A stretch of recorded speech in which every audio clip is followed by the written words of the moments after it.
So most of my row-along workout things is very much one-sided. It's basically just me talking to you while I row on my machine. However, today I've allowed someone else into our world, and it's Pamela Rose, my sister, who is a fatigue coach.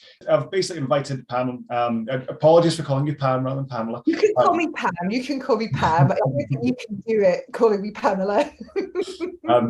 So folks that have seen some of my videos, you'll have seen that I've spoken quite a lot about how Pam is a fatigue coach that deals with a lot of people who are having fatigue issues, and she has a great outlook on how to try and give your mind a refresh as well as your body a refresh when it comes to life and, in my case anyway, rowing. So we're going to have a quick chat today about how we can try and improve our bodies and our minds depending on what we're looking to do. So that's the intro for what we're doing today. For the folks that are Pamela Rose people, then I'm her brother John. Hi. I run a RowAlong YouTube channel where people come and row along with me, and I just talk random stuff about technique and my love of Van Halen and stuff. And for the RowAlong people, I'm Pamela Rose, and I'm John's big sister. Although I don't look it, I am his big sister, and it's interesting. We've got both a lot in common, but also quite different, especially when it comes to our kind of what we're going to talk about today. As John said, I'm a fatigue coach, so I help people who are really struggling with life, ranging from bedbound to at least having a much sort of lower quality of life than they had before, and I work with them to help them cope with that and get their health back and work with their energy. And of course John's working with people who have got oodles of energy and want to expend it rowing, but there is a middle ground, isn't there? And we've talked about that quite often, and I guess that's why we're here just now. I think it's the interesting thing is that we're both looking at the same thing, which is energy, but I'm taking it from when you have lots of energy, how you use it, and you're looking at it from when you have no energy, how you can then come in the middle. I remember when there's a Highlander 2. Do you remember Highlander 2, the film? Not as much as Highlander 1, but yeah. There's a part with Sean Connery, he summons up all of your life force into one little point in his hand. And that's what I often think about it, is that from my point of view, I'm trying to get all of my energy into a row at that one point, but for your side of things, you're trying to get people to get that enough of amount of an energy to actually exist and move on with their day, I suppose. Yeah, I mean, gosh, there's so much we could talk about, but for the people I help, actually balancing their energy and having it kind of consistent like this throughout the day is what they're looking for. People are often what we call in the trade booming and busting, and they're doing too much of that, which you can get away with when you're strong and fit and healthy. But I guess one of the things we'll talk about a lot today, and one of the reasons I'm here, is there's a lot you can do to protect yourself and prevent yourself getting any of these kind of fatigue related or any health challenges. And it's always better to kind of avoid it in the first place than find yourself having to recover from something. It's kind of like thirst, isn't it? It's like everyone says if you start to drink when you're thirsty, it's already too late. You've crossed that threshold. You're already kind of on your way to dehydration. So you want to constantly just be thinking about, I need to take on fluids and whatever. And it's the same, I guess, with your energy system, is at the moment you just feel that energy dump, you're like, oh, this is now too late, and you're kind of playing catch up, aren't you? Yeah, I mean, one of the things that's really interesting, interesting is a bit of a stretch, but when you've got a fatigue related health challenge, is discovering quite how much energy everything takes, everything. And you don't realize this when you're privileged enough to have all of your energy and be in full health. You can be, you just take so much for granted. I work with people who reading one page of a book would floor them for the rest of the morning. Wow. And I mean, as you know, I think it's worth saying that the reason I do what I do today is because I've been there. I can talk knowledgeably about this as somebody who, personally has had a fatigue condition. I mean, gosh, you can vouch for that. You've seen me, with very little energy, and I'm back. Yeah. And I'm swapping pics with you yesterday, talking about the fact that I'm rowing. I'm back rowing. So that's the other middle ground here, is that it's in the genes. I feel I should row. Not nearly as good as you, obviously, but I'm back, and I can push myself and row, which, gosh, 13 years ago would have been impossible. So anyway, I think energy is so important, and of course we're talking about anything here, but looking after yourself and preventing these difficulties is this, you know, is about so much more.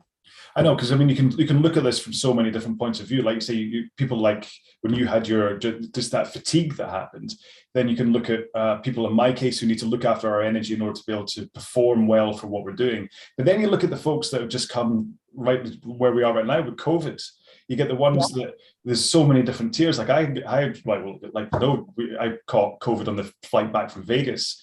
And that knocked me for six. For someone who was I was rowing while I was in Vegas because I was like, hey, I've got all the power in the world. And then suddenly to not be able to walk to the top of the stairs without needing to sit down halfway because I was so floored. And you just realize just how much your body gets hit. And so I still figure I was lucky that it only took me a couple of months to kind of return back to where I was. But that was mostly because I kept on heeding your advice about don't boom or bust. Don't like build yourself up, but never fall off the edge of what you're building.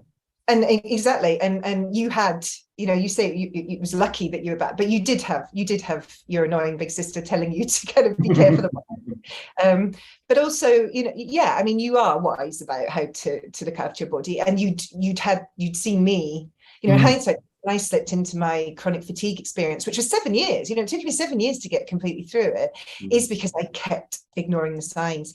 I would say, I mean, I haven't actually added them up recently, but I would say about 250, 300 people who have got long COVID, let's call it long COVID, post-COVID fatigue, a lot of people. And I can talk quite, you know, I can only talk about my view of it, of course, which is a very unique view. But of those people, at least 90% are people who got back to doing too much too soon when they still needed to get over it, which is something that you should always do anyway. You should always give your body a chance to get through something if you've been ill. But there's something about COVID. There's something about COVID that really makes that incredibly important. And that's, you know, a reason I'm here today as well, is to kind of, you know, give people helpful advice about, you know, give your body that chance, you know. So, I mean, is there then a commonality between like the three things I just mentioned, between like performance and just fatigue and illness, where the importance of actually just saying, right, where am I now? How do I feel? What do I have in front of me? That kind of, how do I meter out my energy for the day? Is that kind of what the most important part is, no matter where you are in the scale? Sort of, yeah. I think you can take it broader than that. And I talk about there being 3 triggers. If we're talking about, you know, it becoming a chronic health condition, you know, problem. And I mean, and that is what everybody wants to avoid. You do not want a chronic health problem. No. There tends to be 3 things going on. So we'll come to looking at the day, but looking at the bigger picture, usually, you know, people have had a period of emotional stress. Now that could be good stress, but usually it's not, you know. I'd had all sorts going on, as you know, it's not appropriate to go into, but, you know, I'd had some emotional stress just beforehand. Usually they're pushing it too much as well. With me, I was traveling around the country, getting up early, traveling off for work and what have you, and just pushing. Or people are exercising and pushing their boundaries too much. And the third thing is some kind of some reason for having a compromised immune system. So that could be because you've, you know, had repeated illnesses such as I had, and you know, lots of antibiotics and all that kind of thing, or you've been ill, you know, you've had a virus, and you're still in that kind of careful stage. So those 3 things, if you've got those 3 going on, I would suggest you should be super careful. If you're thinking, yeah, I've been pushing myself with rowing, work's really stressful as well at the moment. Oh, and I did have that really nasty cold last week. Be particularly careful for looking out for the signs, you know. And then in the day itself, yeah, of course, that's where you are being careful for the signs, and you know, just being honest with yourself. I think, John, it's really easy, especially a sports mindset, is go, push through the pain. That's what makes you successful, isn't it? Yeah, and I think there's also, it's quite easy to get stuck into a plan, or at least that routine of a plan as well, where somebody says to you, right, here's your 5-day plan, Monday, Tuesday, Wednesday, this is what you do, Thursday, Friday, blah, blah.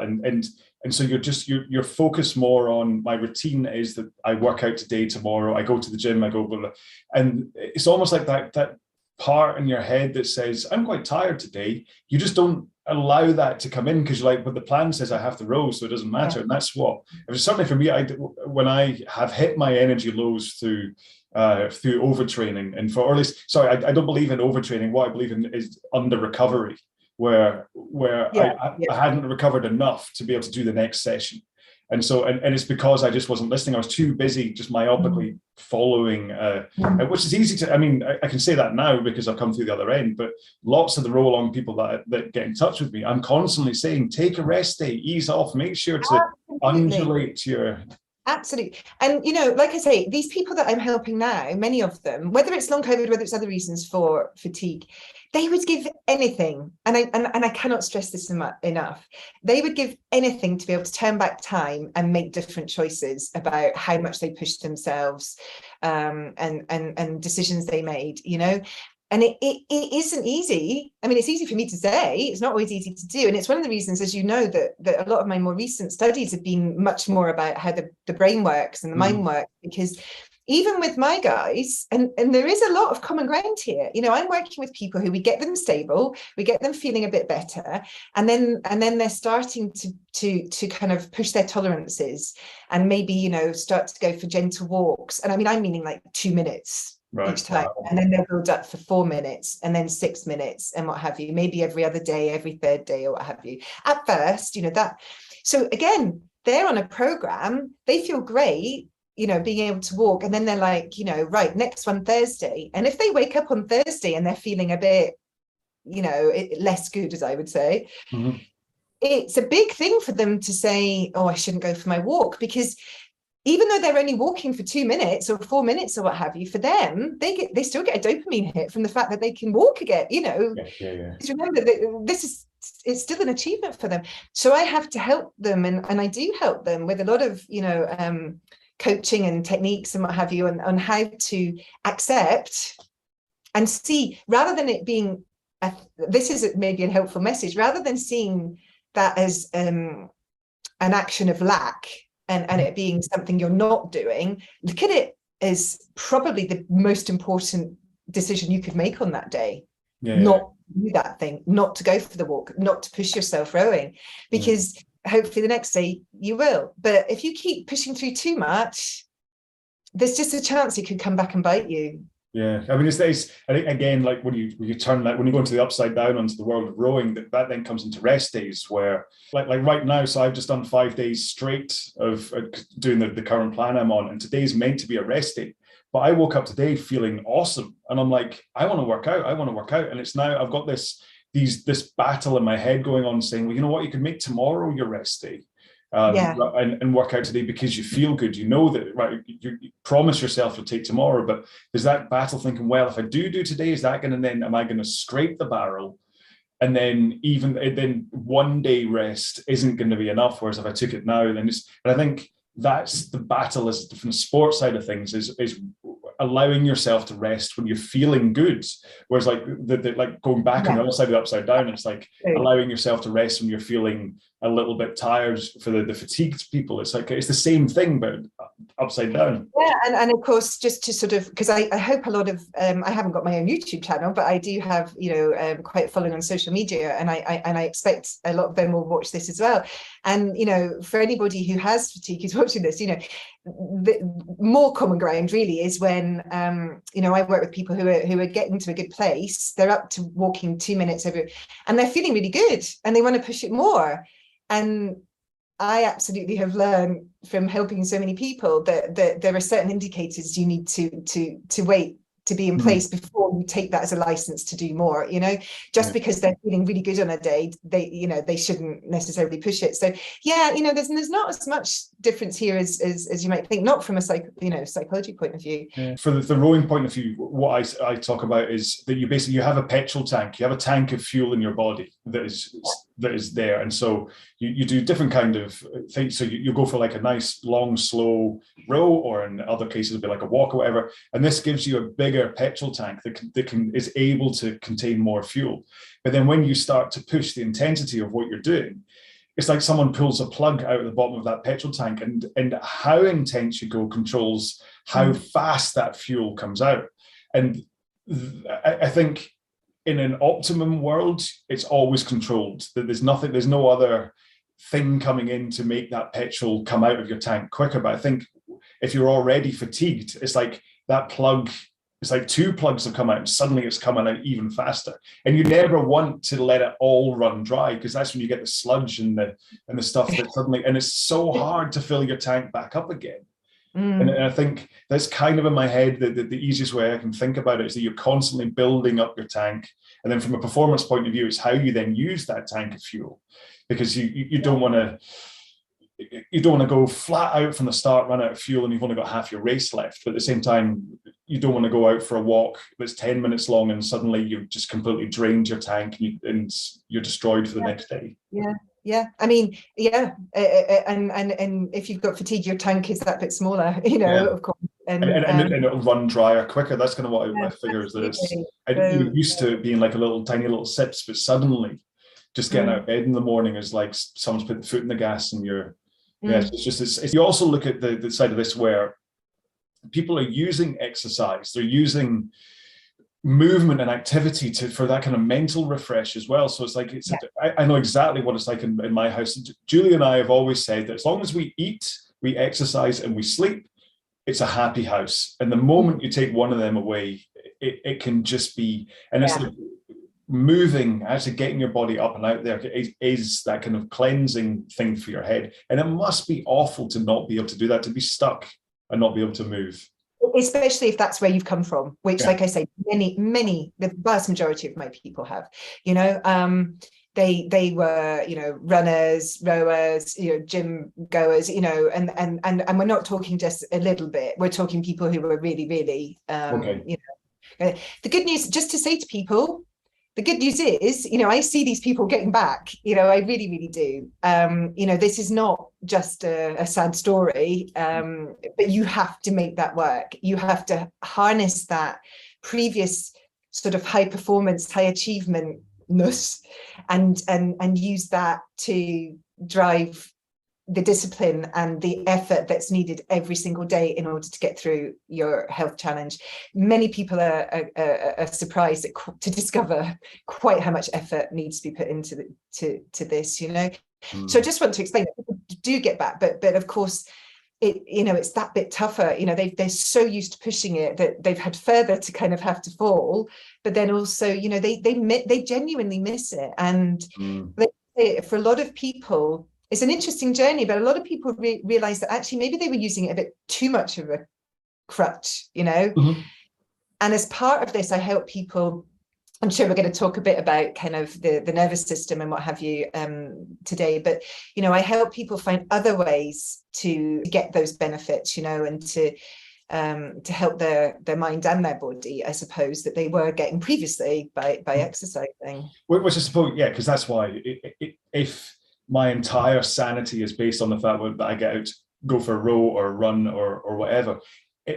Again, the downside to that is it leads to insanity when you don't get to do it. And it's like I say, it's like I'm like a bear. So if I go, like, say, maybe 2-3 days where I want to exercise, it's not like a fitness thing that stops or an illness or whatever that stops me. But if I want to exercise and I can't because of work or whatever, it does drive me up the wall. And it's because I don't really have, or before anyway, I didn't have an outlet.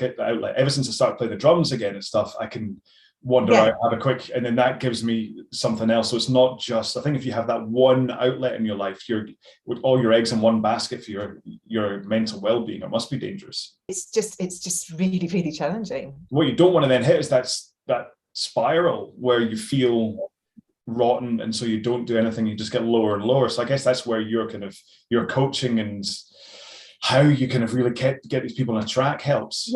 Yeah, because, there are so many frustrating and horrible things about particularly a fatigue-related challenge, whether it's long COVID, whether it's ME/CFS, fibromyalgia, hormonal deficiencies, whatever it might be. And, with the ones like the post-COVID situation, you've also got to deal with the fact that nobody can give you any real sort of facts or answers. Nobody can tell you how long this is going to take. Nobody can tell you how long you're going to have to deal with this for. And indeed, nobody will, I would hope, will give promises that it will get back, because it's not that straightforward. However, I mean, that's why I became a coach. I wanted to give people what I've needed 12, 13 years ago that wasn't there.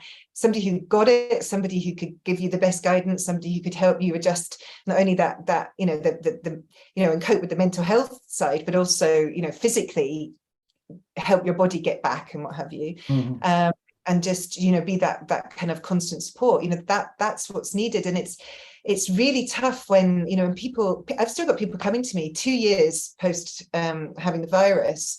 And that's 2 years that they've just been lost with just not sure what to do, and that's tough. And picking somebody up from there, is, can be really, really challenging, It would be. But they do it, and that's when things start to go in the right direction. I'm sure there's going to be people that are in a kind of almost like they're falling through the cracks where they just haven't really kind of come to somebody like you. They don't, or either because they don't feel they're in such a bad place that they need a coach, but they know that something's kind of not going right, or even maybe it's just someone that wants to kind of keep track of what's going on with my body. I mean, we both kind of bonded over our discussion of the HRV thing, the heart rate, and I think that, from what I gather, from what I've read anyways, it's great from a sports point of view. It's great so that I can look at this and kind of go, all right, I'm feeling a little bit rotten today. My heart rate variability, I think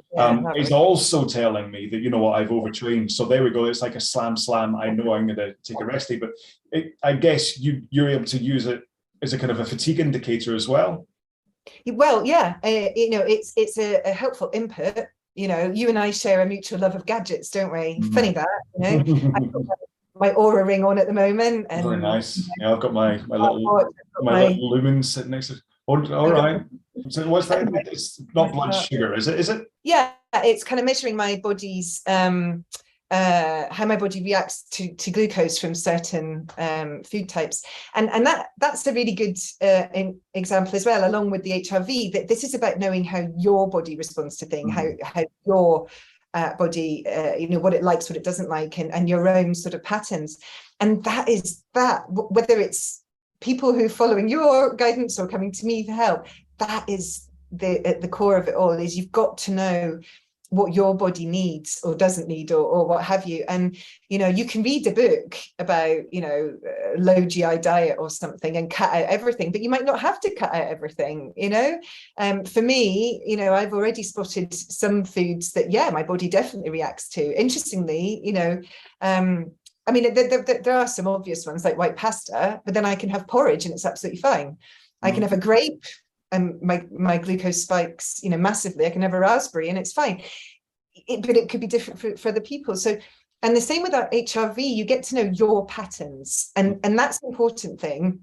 And I would say anybody that's tracking their HRV for whatever reason, get to know your pattern. There's data in these apps and websites that benchmarks you against everybody, but that becomes this just sort of norm across the board. Get to know what yours is. And I know that you do that. And going back to your point about today's supposed to be a rest day, it's about what markers can you use that might just help you know whether you could push it or not. What was your HRV today? This is what. All right. Okay. So I use an app called Athletic. Okay, which is if I do, that's my today. So if I go to today, that's what it's saying. So my recovery for today is 88%, and I'm ready to train. And it's basically saying go hard today. So although my diary says that I should be taking today as a rest day, this is now reinforcing but then that's the downside, isn't it? I know we don't want to jump too far ahead, but this is the down. Now I've got the tail wagging the dog.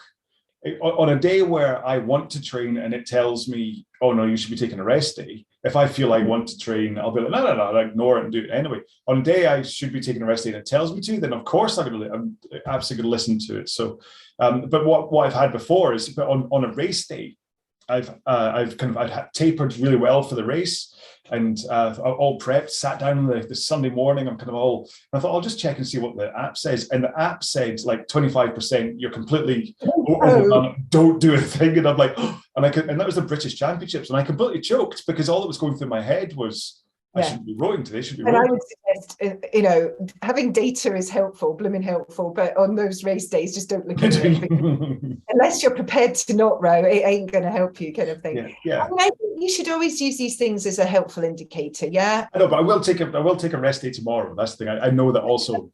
But this is getting to know your pattern. For some people, and this is why I don't know what you do, but I'm very careful not to give people a blueprint and say, right, this is what you need to do, because everybody's different. Mm-hmm. And what I was saying about pacing and taking into consideration the wider stuff, it's not just about the rowing, it's what else is going on at the moment. Is it going to be a big high energy day in other ways as well? For you, your pattern might be you need 1 rest day out of 6. But for somebody else, they need 1 rest day every 3. And for somebody else, they might be able to go 10 days without having a rest day. But you need to I would suggest you need to learn that about yourself. And that is about capturing data, track it. That's what is great about you having this defined thing. I don't know if you do capture kind of how it felt each day, but for my guys, certainly I encourage them to do that so they can spot patterns and they can spot this stuff, Yeah, well, that's because that app's quite good for kind of looking at where my recovery was, and then I can then look at what my intensity workout was that day, and I can kind of match things up and go, all right, I wasn't able to give it much that day, and then you look at the recovery and go, all right, that's why. So so in terms of building resilience and building ability, what are your tips? So I would say let's talk about the nervous system, because we've talked about HRV. HRV is a great indicator as to how resilient and balanced your nervous system is at the moment. For anybody who, without going into deep science, for anybody who doesn't already know about the nervous system, you've got your sort of 2 states, your sympathetic, which is your fight or flight, alert state, and you've got your parasympathetic, which is your rest and digest, calmer state. And they're both good. A lot of people kind of almost think that the fight or flight's bad. It's not at all. I mean, on a race day, you need to be in that state. It gets your blood, heart pumping, your blood pumping, oxygen, and you're focused and you're sharp and you're ready to go. And that's brilliant. But then as soon as the race is finished, or, soon after, it should calm back down again. And there's something about fatigue-related conditions that sends that out of kilter. I suspected years ago that was the case. And in the last few years, while I've been helping people, every week I see more and more evidence. I waited a bit longer to get COVID. It was July, end of June, early July, that I got it. I managed to stay safe in Vegas when we were there. But I could feel it happening. I could feel my nervous system going. It was fascinating. Wow. Professionally, not so great personally. I felt it go. And I knew all of the things to do to kind of just get it back to be at least as balanced as possible. A healthy, resilient nervous system meets life when it needs to, and then calms back down, and meets life and calms back down. And so you need to get it into that, balance. And if you've lost that, there are things you can do to bring it back. If you've got it, which I hope your audience have, you want to do things every day to keep it that way. And that means I talk about there being 2 buckets of things. There's the longer term rebuilding or protective stuff, which might be getting into a daily meditation practice. That's a lovely thing to do. I am a huge fan of a device called a Sensate. Sensate. Now, it's another gadget, John. It stimulates your vagus nerve, which is, core to your nervous system. So meditation, those sorts of practices every day, and getting into a habit with that is really helpful. But also, on each individual day, if you feel your nervous system spiking to something that it shouldn't be, out of proportion, which that is a sign that you haven't got this lovely resilience and coherence, then do some helpful things to bring it back down. Remind your nervous system that it shouldn't be up there. And that can be breath work. It can be all sorts of things, cold exposure. Humming is wonderful for that. Humming, it's true, it stimulates the vagus nerve and calms you down. So look into things. I've got lots of techniques that, again, are not one size fits all, but if anybody wants to get in touch, I'd be happy to share that. But what signs are you actually looking for? I know you're saying like you need to sense that your body's kind of, you're in this state, but how are you going to know? Because I didn't know for sure.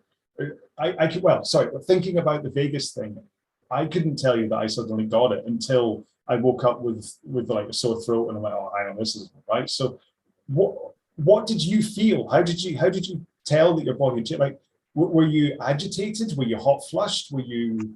Um, you find yourself reacting to things that you shouldn't be, or reacting to nothing, getting anxious about All right, so nothing. mentally, it's like you're kind of agitated almost. Yeah. So we're talking nervous system here. So the classic signs of your system being up are, your pulse goes up, you feel a bit flushed, you're feeling overwhelmed, I suppose. Just you feel it just sort of building up. But I was just feeling a lot of different sensations. I mean, a lot of this stuff it's difficult to describe tangibly, but certainly, I might drop something and it would be like, when just overreacting to things, losing patience with things, getting a bit more irritable. I'm not an irritable person, but, I was just feeling like I was just on edge all the time. And that's what I could feel going. That's because I feel that every now and then that'll happen. In fact, to be honest, today that was happening. I was finding just things that kind of,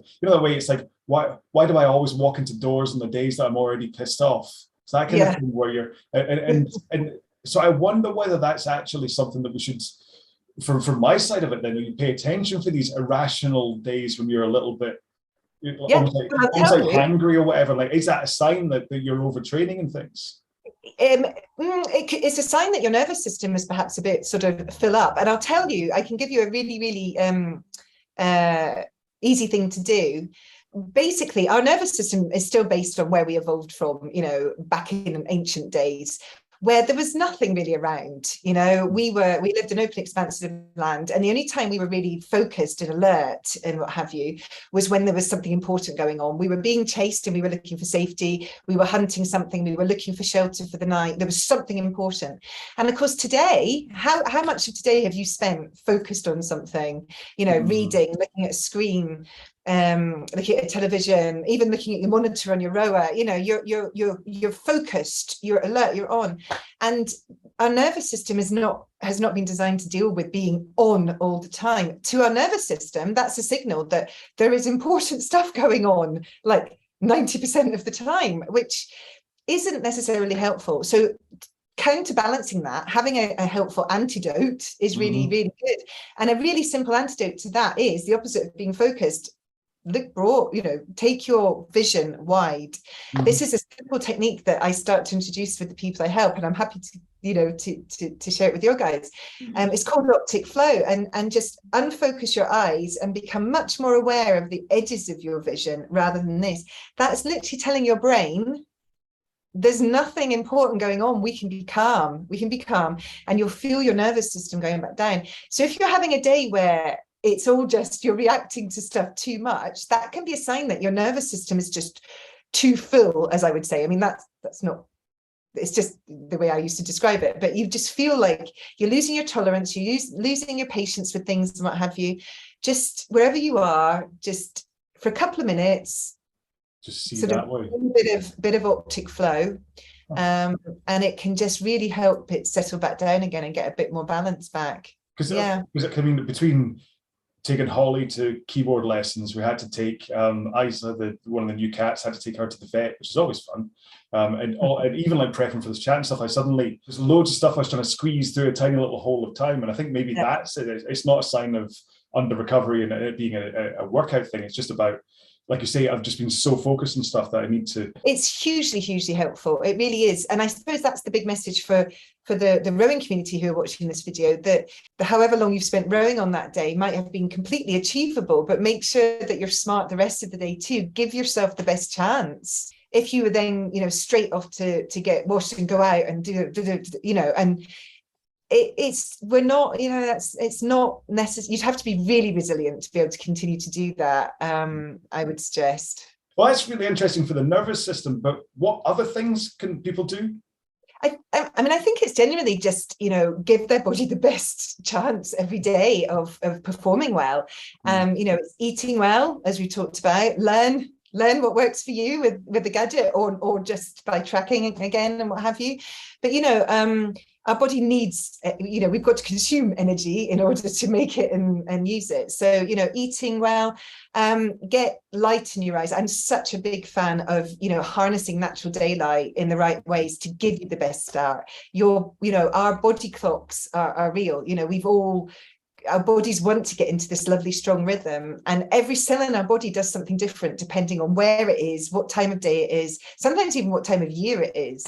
And the way our body and the cells know what time it is by getting light in through our eyes. Our eyes have got light receptors, and they send signals back to a part of our brain just above the roof of our mouth, actually, which receives that and sees how much blue light is there, what's what kind of light is it, and it can make a judgment as to what time of day it is. So in the morning, I would actually say get outside. If you're looking at light through glass, it stops most of the helpful rays coming in. Just to get outside within an hour of waking, for if it's a fairly sunny time of day, of year, or what have you, for 10 minutes is enough usually. But give your body the best chance. It sends a message to every cell in your body. Right, it's morning, let's start making energy, let's shut down melatonin, let's get our digestive system going. It's the best thing you can do. And then again in the evening, dusk time, doesn't hurt to get back out again.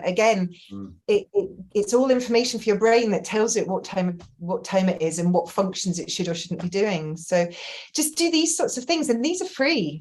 These things are free. You don't have to get a gadget to give your body the best chance. I suppose, you don't need a gadget. You don't need someone that you have to go to. It's basically just going for a walk. Because Julie and I do that in the morning. We'll go for like a morning commute walk around the block before coming back to the same place at home again. But the only thing I would say about a gadget is those of us in the UK, especially you up in Scotland, in the winter time, there just is not the light. From about October, there is no time of day has the right light in, signals in it. So I've got a lamp that I have next to me in the morning, so I'm still getting that light in. Okay, that's quite a handy hack, actually, just to make They sure. don't have to be very expensive. The one I've got was sort of 30-40 pounds on Amazon, and it will last for years, I hope. So hopefully that, and especially up here in Scotland, then vitamin D supplements are really important. In fact, I've got, where is he? No, he's sitting. Yeah, because I go for this. I think you told me to get this one. Was the spray rather than tablets? I mean, we've talked about this, but it's worth saying. Well, we're talking about vitamin D. I mean, gosh, I could geek out about all this stuff. You're gonna have to stop me in a minute. But as you know, I had a DNA health profile done, and genetically to just check out some things, and both of the key genes to do with vitamin D absorption for me are sort of switched off. So not only does my body struggle to make vitamin D from the sun, it also struggles to use vitamin D, which is a really difficult sort of double whammy, as it were. Yeah. So I have to supplement a lot all year round to get my levels need to be up way above the kind of the recommended sort of level, so that my body still gets enough, even though it's being wasteful kind of with a lot of it. So, again, if you can get this sort of information, you can use it. It's fascinating what we can find out about ourselves nowadays. I'm not going to go off and get a genetic test done, but don't assume that you're getting vitamin D. I'm not, unless I supplement. There's so much stuff we can do to just give our bodies the best chance. And with everything, preventing anything is always the easiest thing than having something on your hands that you've got to deal with. So I hope that message has come through loud and clear. Hopefully, and it also takes us full circle on the chat as well, as the whole thing of look after yourself, notice what's going on and prevent it. Well, let's stop here. And then we'll pick this up at another. Let's see how people did they like watching the sibling chat, and we'll do a part 2 on something else. But we'll stop here, and then I'll of course let you know when people get in touch on YouTube or the podcast. I know that I've got a lot of people who could actually benefit from listening to this, just from all right, I need to think about what's going on and not just push myself hard. So it's definitely, I think my guys are going to win more out of this chat than your guys, because they're all going to be like, I'm going nowhere near a rowing machine. It's your channel. But if anybody does want to get in touch, or not for yourself, but for a loved one or a friend that that's struggling, PamelaRose.co.uk will find me, and I'm on Instagram and all of the socials. So Yeah, cool. All right. Well, I'll speak to you on the phone or whatever another point anyway. But until I think this is the first time we've seen each other for a while. You know, it's worrying since Vegas, I think. Yeah. But anyway, all right. Okay. I'll speak to you later on. Okay. And I hope everybody's found this helpful. Yeah, hopefully. All right. Bye. Love you. Bye.